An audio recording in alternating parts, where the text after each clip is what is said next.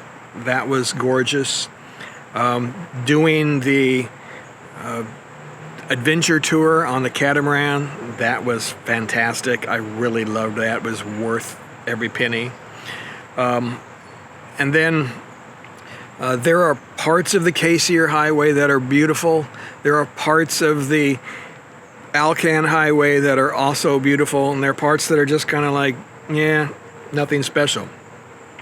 The worst road was the length of road between Whitehorse, or actually it's between Destruction Bay and Toke.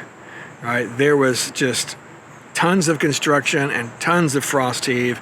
It was just up and down. It was pretty horrible, especially going into Toke, because I was behind. I got caught behind a line of 20 RVs and semi-trucks and things. So it was pretty horrible getting around them. It took me like 50 or 60 miles to get around them. And going back, though, I was by myself. It was on a Sunday, so there was no construction going on, and I much more easily flew through that area. So that was the worst road. More nice roads would be that section going between Whitehorse and Toke, between Haines Junction and Destruction Bay. That's just a beautiful ride. I love that section of road. Of course, the Icefields Parkway is amazing. The Lewis and Clark Highway, Route 12 going through Idaho, Beartooth Pass, Chief Joseph Highway. All of those are just beautiful, great roads. I'm sure there's probably a few others as I go through. I'll remember those, but those are the best things so far. Oh, and Liard Hot Springs. Right, you have to stop at Liard Hot Springs. It's awesome. I often get this question, and that is, how far in advance do I book? And I book pretty far in advance. On this trip, I went ahead and booked all the way from my house back to Spokane, which was 40 plus days of hotels. Right, and why do I do that?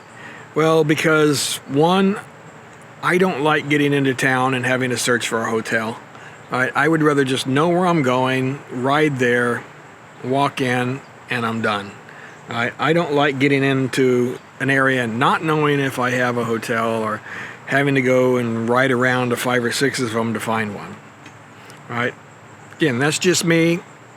Everybody else can do it however they want.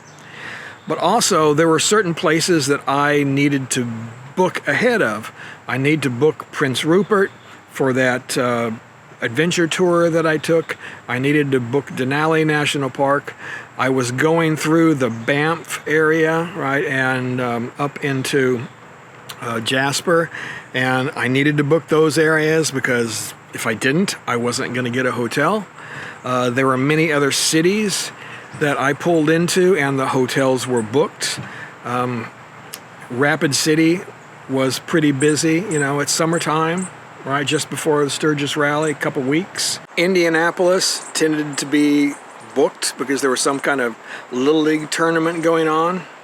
You know, let's see, where else? Bozeman and Missoula, again, both areas where there's a lot of vacation travel going on. So during the summer, if you don't book there, you're not getting a room, right? So I booked all of those places and then figured, well, if I got to be in these certain places at a certain time, then I might as well just book all of them. So said first I booked from my house back to Spokane, where I was going to get the bike serviced. And then while I was in Spokane on a day off, I then booked the next week, which took me up to Rapid City.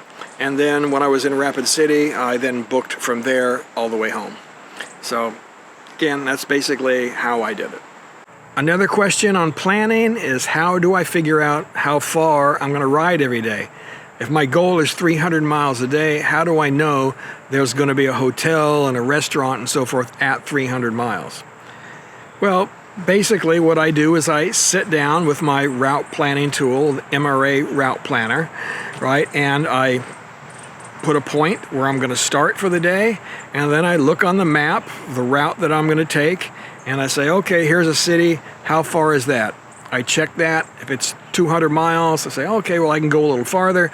I then look for the next city until I find one that's about 300 miles or so away. I then look and see, is there a hotel in the area? Are there places to eat in the area? And I do that all through Google Maps. If there's not, well, then I look at one of the other cities in the area until I find somewhere that has a hotel and has, again, the amenities that I'm looking for. All right, and then once I do, then I, again, put that as my end location. And that might be 250 miles, that might be 300, that might be 350. You know, it's somewhere in that kind of range, again, depending upon where those cities happen to fall. But yeah, and that's the process, and I just do that for each day of the trip. Now, I got a question that was specific to my Tiger, or I guess maybe to adventure bikes and taking them on a trip like this, and that is, how did they do on the highway, and particularly that windscreen that I bought, did it block enough of the wind? Because once you get going on the highway, you know, you can get a lot of wind coming through. And that bigger screen did a great job for me. The screen that comes on the Tiger stock, it's okay, it does a good job. I never really had any problems with it, but for this trip I knew I was going to be dealing with a lot of bugs and probably a lot of precipitation, so I decided to get a little bigger one. So it blocks, you know, most of the wind out there on the highway. I didn't really have any trouble with buffeting. I will say though that the bigger screen gave the bike some little bit of shake when I was passing a truck, or if I would get behind a truck. You could feel that turbulence a bit more, again, with the bigger screen as opposed to the smaller one, right? Which, yeah, and of course makes sense. So that's the only detriment that I experienced with going to a larger screen. Now, one question I got was, would I do anything differently? And I guess basically, am I done with Alaska, right? I've been up there twice. And I don't know, when I was up there, I was thinking, okay, I'm done with this. I don't need to come back again. But now that I'm home and thinking about it a little bit, I don't know, maybe in a few years, maybe I want to go back up there again. But I would do things differently. All right, my goal was to get up there, and originally I wanted to go down to the Kenai Peninsula and go to Homer and go to Seward and, you know, right around there for a while. But I also wanted to go into Denali National Park because I didn't get to go in there last time, right? And again, it's something that you don't see a lot of people doing, especially on motorcycle trips. So I thought, okay, this would be really cool to go in there and show everybody what Denali is like. Unfortunately, there was a fire and I couldn't go in. And I also found that by the time I had plotted my route out to get up there and done all the other things that I wanted to do, it was getting to be a long trip. And I also, of course, I have a budget that I wanted to stay within. And going into Anchorage, the costs were just really expensive. I mean, last time we went, hotels were about $260 a night, the hotel that we got in 2017. Now the same hotel is over $400 a night, and I was having trouble justifying that, and I couldn't find anything that I would want to stay at, quite honestly, that was under $400 a night. And hotels were also expensive in Homer and Seward, and I just had to stop and say, okay, look, what's the two things that I really want to do on this trip? And that was go to Prince Rupert, take that adventure tour, and go into Denali National Park. So because of budgetary and time constraints, again, 50 days on the road, I didn't want to go to 60 or 65 days. I wanted to keep it around that 50-day mark. So I decided we just won't go down there. So if I go back again, right, I will make sure that I go do those things, but also I would spend more time on those in those cities, those towns along the coast of Alaska, right? The ride into Skagway was fantastic, right? So I would go to many of those little cities along the coast. Hyder, I would go to Valdez, right? And there's a couple of others that I can't even remember right now, but I would go in and out of those places and go see those, because the roads were much more spectacular, right, than most of the ride all the way up there and again down to, you know, the Anchorage area.